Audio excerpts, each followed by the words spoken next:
Stanford University.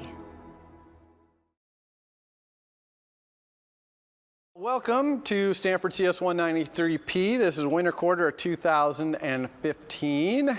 And we're going to dive right in today to some brief slide work. People at Stanford, you've got a document that describes all the grading and all that stuff, so I'm not going to go over that in lecture like I often do to start the quarter. Instead, I'm going to talk a little bit about what this class is about. Brief mention of the prerequisites because they're pretty important in this class. Then just the quickest overview of iOS. I'm going to assume anyone who's here or who's watching this knows what that is. And then we're going to dive right into a big old demo. It's going to be a two-day thing where I'm really going to try and introduce you to Xcode and the development environment and this language Swift that you're going to have to learn to develop for iOS. All right, so what is this class about? It's about building cool apps. As we know, why are these iOS apps so cool? Well, because the device you're going to run them on is in your pocket or in your backpack. If you write an app, you can just pull it out and show your friends. And it's highly networked and incredible graphics with animation. It's just cool all the way around. And I think you guys all know that or you wouldn't be here. But you're also going to learn in this class a lot of real-life object-oriented programming. You're taking a lot of other classes here at Stanford on things like graphics and networking and databases and maybe animation, things like that. And we're going to kind of tie that all together into a real-world class. Okay, you're going to get to see all this stuff. Now, you know, it's going to be kind of a survey course in that. I can't go too deep into networking. I can't go too deep into databases. I can't go too deep into animation, but you'll get to see it all in a really real-world environment where people are out there building apps using that technology. So for some of you who haven't seen that before, that'll be a big bonus of this class, I think. The prerequisite of this class, number one thing is you have to be a pretty strong object-oriented programmer. If you're not a strong object-oriented programmer and you hit this class, you're probably going to go underwater pretty quick. Okay, I'm going to assume you know everything about object-oriented programming. iOS is a completely object-oriented programming development environment. And I'm not just talking about the language as object-oriented, but the entire design of it, the way you use it. If you're not comfortable with things like subclassing and stuff like that, then you're just really going to be behind the curve in iOS. So at Stanford here, that means CS106A and B or CS106X, and then CS107, while it's not really object-oriented course, at least it's a heavy-duty programming course. CS108 is a great object-oriented course. So if you've taken CS108, you'll probably be really well prepped. 110, again, not really too much an object-oriented program, but good programming course because there's a lot of programming in this class. In fact, all the work in this class is programming. You will not have a little bit of reading the first couple of weeks just to kind of learn this new language, but it's almost all programming after that all the way to the end, including your final project. So if you're not really comfortable with all these terms, these object-oriented terms, or if you're not just really comfortable with writing big programs, then this class will definitely be a challenge for you. Okay, so what's in iOS? What are the parts of it?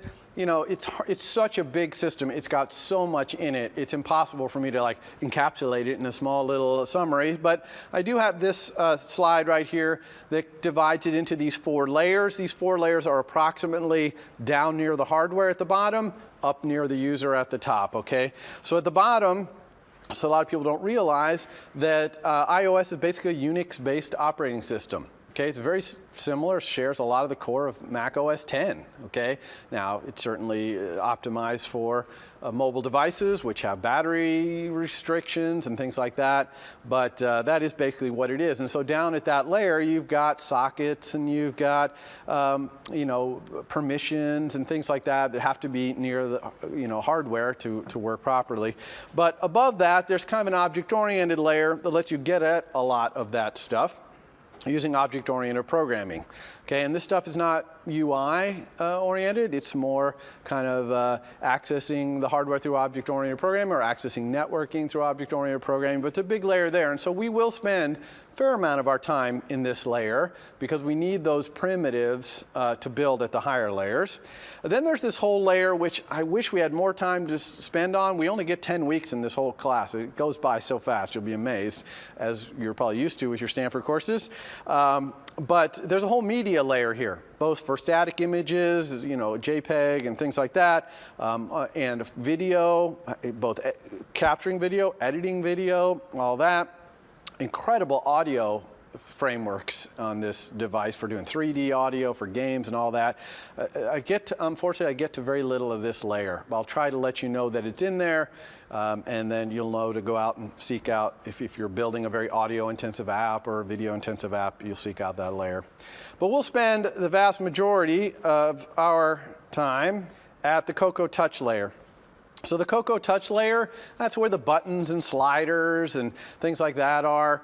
This is the layer where you're going to build the interactivity with your end user. And so we probably spend 70+% of our time in the Cocoa Touch layer. And this is a very powerful layer. You know, you've seen things like the Maps app. On the phone, there's basically an object that does almost the entire Maps app that you can just drop right into your program. Now you have Maps in your program. Same thing with web browser. If you want to put web browsing in your app, just boom, pop an object in there, call a couple methods, and you're on your way. So it's very powerful, very high level, and there's a lot going on in there, and that's where we'll spend most of our time. Okay? By the way, if you have any questions, I try to glance up. There's bright lights over there sometimes in my way, but shout out or, you know, otherwise get my attention. Feel free to interrupt. Then there's the development platform itself. Okay, what the tools we use to build these iOS apps. What's in that? Well, it's all pretty much now been funneled into this one application called Xcode 6. There are some little adjuncts that it calls out to, but Xcode 6 is everything. It's your code editor, it's your compiler, your debugger, all of that in one pretty awesome app. And so we'll be learning all about Xcode 6 in this class, and that's where you're going to spend all your time developing. You're not going to be at a terminal typing in Emacs or something. We're going to be in Xcode 6. Languages I have, there's actually 2 languages in iOS now. They are peers. You can pretty much use either one. One of them is called Objective-C. That's the language that iOS was originally developed for. It's a language that's been around a long time, probably 30 years. It's been around, or 25 to 30 years, that it's actually been used to build stuff that's on the Mac today. So it's a very mature language, but it is also 25, 30 years old. And so Apple last summer introduced a completely new language called Swift. And Swift, you can do pretty much everything in iOS with Swift, and that's the language we're going to learn because it's a modern language. Apple did a great job of kind of building all the best stuff of all the languages that have been invented over the last, 25 years, but especially the last probably 5 or 10 years into this language. It's very concise. It's very type-safe language, but it has type inference and a lot of things that make it so that you get the best of both worlds of having type safety and not having to be constantly over-specifying everything. So we're going to go Swift only. I'm not even going to really talk about Objective-C. I just don't have time to do both languages. Yeah? Do you think it would be important to take Objective-C in the context of doing iOS development?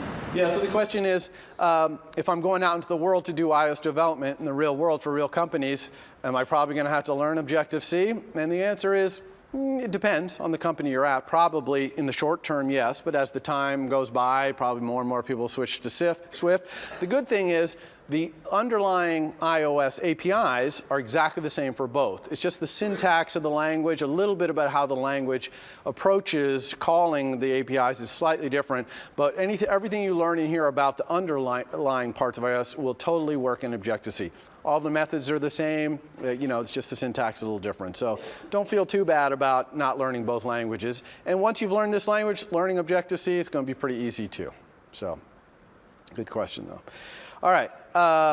Of course, iOS is filled with tons of frameworks. Frameworks are libraries, basically, of objects that you use as building blocks to build your application, and we are going to be covering them. UIKit is the main one. It's got most of the user interface stuff in it.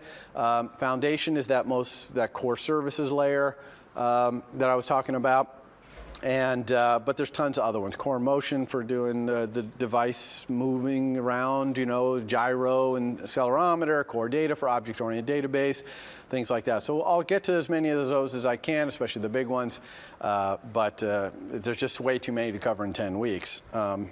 And finally, I put this as a first-class thing with all the rest as a design strategy. MVC, I think I usually ask, or I'll ask this year too, how many people have used MVC in some other class?